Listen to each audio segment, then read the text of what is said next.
Anne Grand-Guillot du CEREMA. Donc quand on a préparé un peu cette table ronde là, tu m'as dit que on parlait de beaucoup de choses parmi les thèmes, mais on mettait pas trop l'accent sur la mobilité. Et comme c'est un peu ta spécialité au CEREMA, donc on va t'entendre là-dessus.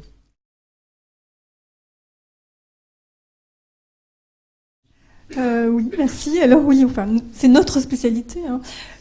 Moi, mon sujet, c'est donc la voirie, l'espace public, mais ça intègre aussi la mobilité. Et en fait, peut-être dire rapidement que le CEREMA a produit beaucoup d'ouvrages, beaucoup de guides, enfin des suivis d'expérimentation, des tas de documents très intéressants en fait qui viennent alimenter les aspects thématiques en fait qui sont abordés et qui sont synthétisés finalement par ce plan de mise en valeur de l'espace public qui est souhaité.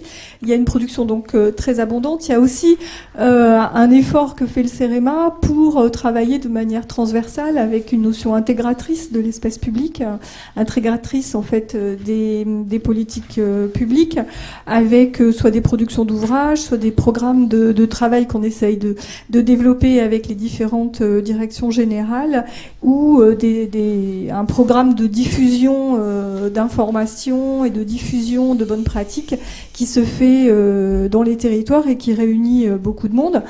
Et à travers en fait toutes ces informations, tous ces travaux et toutes ces expériences en fait, et à la lecture attentive des documents que vous nous avez donnés et envoyés, en fait, il me semblait qu'il y avait deux éléments qui étaient importants à développer en complément de ce qu'il était déjà dans ce plan de mise en valeur des espaces publics, et qui concernaient l'espace public comme espace de communication au sens large, donc qui comprend effectivement à la fois la communication au sens du déplacement, de la mobilité, et puis aussi en fait la communication qui est bien sûr l'espace de proximité ou l'espace de rencontre, l'espace social.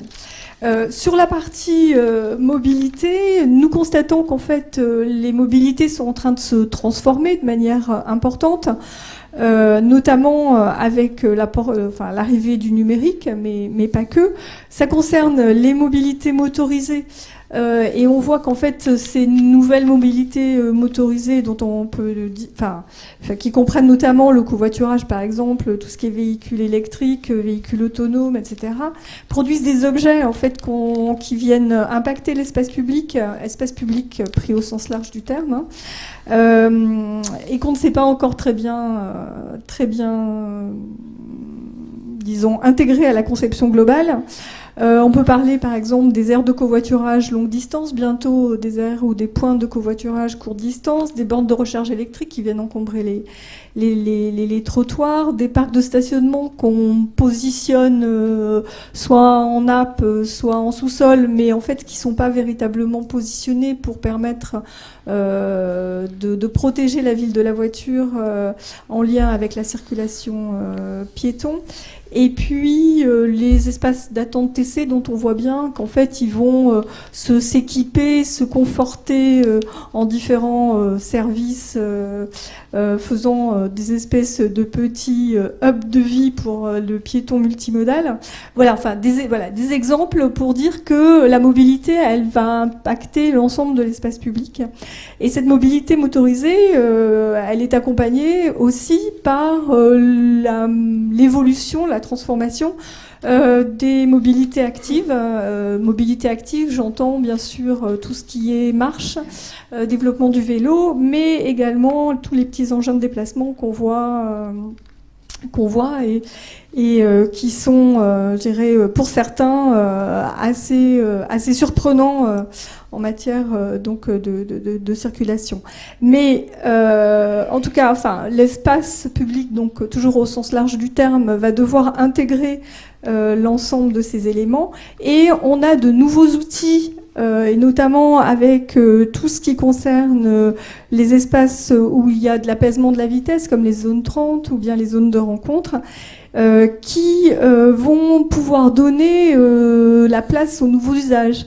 Alors aujourd'hui, on l'aperçoit simplement donc comme une limitation de vitesse, mais demain, et on espère en suivant les transformations qui vont s'opérer probablement dans la ville de Grenoble par exemple, ou au sein de la ville de Paris, en fait, on espère voir aussi se transformer l'espace public, à la fois par un espace public qui va être gagné par de nouveaux usages permis donc par cette ambiance apaisée, mais aussi voir un effet sur la fluidité par exemple entre les rez-de-chaussée et puis l'espace public, et aussi voir la manière dont en fait la ville va être nouvellement considérée, nouvellement parcourue par le piéton, qui va devenir en fait le centre, hein, le piéton, la marche finalement, l'homme en fait, hein, va devenir, espérons-le, le centre d'un espace public qui va devoir être reconsidéré. Et quand j'entends, je le répète encore, l'espace public, je dis bien, c'est à la fois l'espace de circulation et puis l'espace de rencontre, va devoir être reconsidéré pour mettre vraiment ce piéton au centre. Voilà, ça me semblait être un élément important qui était pas totalement en fait développé dans votre proposition. Et l'autre sujet que je voulais développer, tu me dis si je le fais tout de suite ou plus tard, c'est effectivement, comme vous l'avez déjà dit, en fait mettre en mouvement un peu plus en fait l'ensemble des acteurs à l'occasion de ce plan de mise en valeur de l'espace public. Moi, j'ai vécu le premier PDU et j'ai été très très impressionnée par le fait que l'ensemble des acteurs qui ne se parlaient pas, en fait, à cette occasion, se parlaient enfin. Voilà. Les villes, les services techniques, les différents intervenants, autorités organisatrices des transports et autres. Et je pense que ce plan de mise en valeur de l'espace public, c'est l'occasion de mettre en mouvement l'ensemble des acteurs. Alors, bien sûr, il faut intégrer à la fois tous les acteurs de la planification thématique diverses, mais aussi les porteurs d'opérations ponctuelles. Il faut donc favoriser la construction d'une culture commune entre tous les acteurs institutionnels. Quand je parle des acteurs institutionnels, ça comprend évidemment aussi les associations, mais donc tous les gens que l'on a l'habitude de mobiliser. Et enfin, essayer de faire une mise en mouvement plus profonde de l'ensemble des habitants par des formes peut-être plus légères, de type marche collective ou de type événement, atelier, de façon en fait à générer de nouveaux résultats, peut-être des résultats qu'on ne cherchait pas vraiment, et ainsi d'alimenter une vision renouvelée et plus frugale de l'aménagement de l'espace public.